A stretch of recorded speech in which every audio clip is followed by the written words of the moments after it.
દર્શક મિત્રો, કાનમ એક્સપ્રેસ ન્યૂઝની ટીમ ભરૂચ જિલ્લાના જંબુસર ખાતે આવી પહોંચી છે અને સમગ્ર ગુજરાતની અંદર આ સ્થાનિક સ્વરાજ્યની ચૂંટણીના પરગમ વાગી ગયા છે।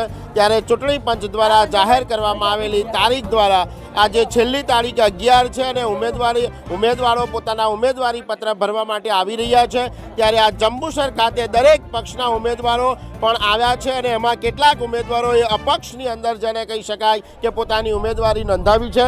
ત્યારે આપણે વાત કરીશું અહીંયા જંબુસર તાલુકાની કાવી સીટની વાત જણાવી દઉં દર્શક મિત્રો કે ગયા વર્ષે પણ આ કાવી જે સીટ છે જંબુસર તાલુકા પંચાયતની એમાં અપક્ષ ઉમેદવાર તરીકે કાવી ગામના સાજિદ મુનશી અપક્ષ ઉમેદવાર તરીકે લડ્યા હતા અને અપક્ષ ઉમેદવાર તરીકે એમની જીત થઈ હતી। તો આ વર્ષે આ જ સીટ પર બીજા પણ એક અપક્ષ ઉમેદવાર બેને ઉમેદવારી નોંધાવી છે। શું નામ છે?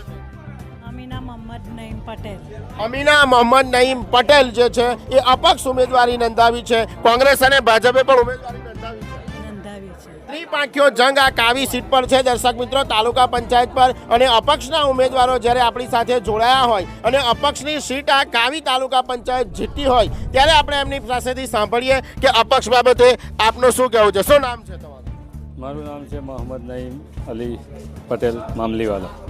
મોહમ્મદ નઈમ પટેલ જે છે એ મહિલા ઉમેદવાર બેન છે, એમના મિસ્ટર છે। એમને પૂછીશું કે ગયા વર્ષે જે અપક્ષમાં ઉમેદવાર હતા કાવી તાલુકા પંચાયત પર અને આપે પણ અપક્ષમાં ભર્યું છે, તો આ બાબતે આપની આ વર્ષે જીત થશે?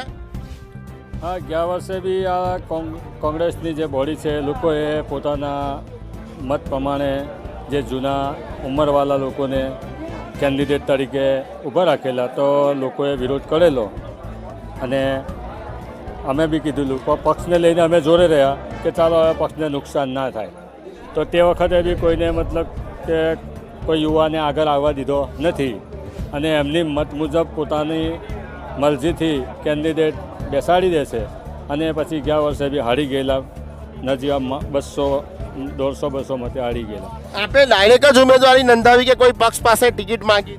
ને પક્ષ પાસે ટિકિટ મારી મિસિસના નામથી માગેલી અને અમને કોંગ્રેસ પક્ષે પૂરું કોન્ફિડન્સથી કીધેલું કે તમારા નામનું મેન્ડેટ આવશે, તમે ઊભા રહો।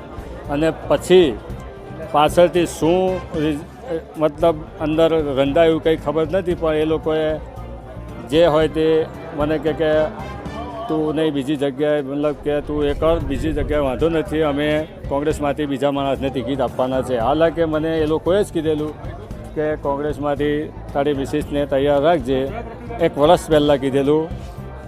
એનું મારી પાસે રેકોર્ડિંગ બી છે। દર્શક મિત્રો, જણાવી દઉં કે કોંગ્રેસ પક્ષ હોય કે ભાજપ પક્ષ હોય, દરેક પક્ષમાં જ્યારે ચૂંટણીઓ આવે છે ત્યારે કંઈક જૂથવાદ અથવા તો જેને કહી શકાય કે જ્ઞાતિવાદી સમીકરણો કે પછી ગોડફાધરોના દાબદબા હોય છે અને ઉમેદવારો જે ટિકિટો માગે છે ત્યારે ટિકિટો નથી મળતી। ત્યારે કેટલાક ઉમેદવારોએ અપક્ષમાં ઉમેદવારી કરી અને પ્રજાના વિકાસ માટે વિચારેલું હોય છે। ત્યારે અહીંયા આપણે જોયું ઉમેદવાર પાસે કે ભાઈ કોંગ્રેસે મેન્ડેટ આપવાનું કીધું હતું અને મેન્ડેટ નથી મળ્યું, માટે અપક્ષ તરીકે ઉમેદવારી નોંધાવી છે। ગયા વર્ષે પણ અપક્ષ જ ઉમેદવાર આ સીટ પર જીત્યા હતા। તો ગયા વર્ષના અપક્ષ ઉમેદવારે જે પ્રકારે વિકાસ કર્યો તે અને હવે આપ જીતશો તો કેવા પ્રકારે વિકાસ કરશો?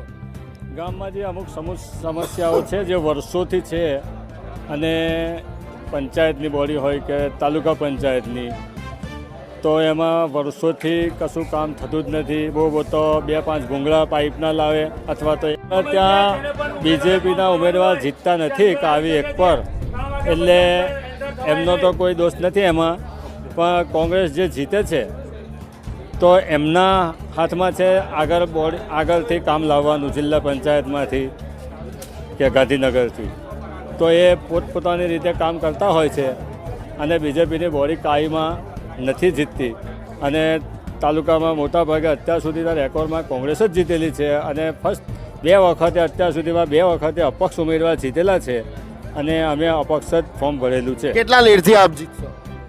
હવે એ તો પબ્લિકની ઉપર છે, અમે તો 1000 વોટથી જીતવાની આશા રાખીએ છીએ। તો દર્શક મિત્રો, આ હતા કાવી તાલુકા પંચાયતના બેઠકના અપક્ષ ઉમેદવાર કે જ્યાં ત્રિપાંખીયો જંગ જામ્યો છે અને અપક્ષ કોંગ્રેસ અને ભારતીય જનતા પાર્ટીના ત્રણ ઉમેદવારોએ કાવી સીટ પર જ્યારે ઉમેદવારી નોંધાવી છે ત્યારે જોવું જ રહ્યું કે હવે જનતા જનાર્દન શું કહે છે, જનતા શું કહે છે અને જનતાનો જવાબ શું છે એ ચૂંટણી પરિણામોમાં જ ખબર પડશે. અમારા સહયોગી સાથે રિપોર્ટર રમેશ પરમાર, જંબુસર.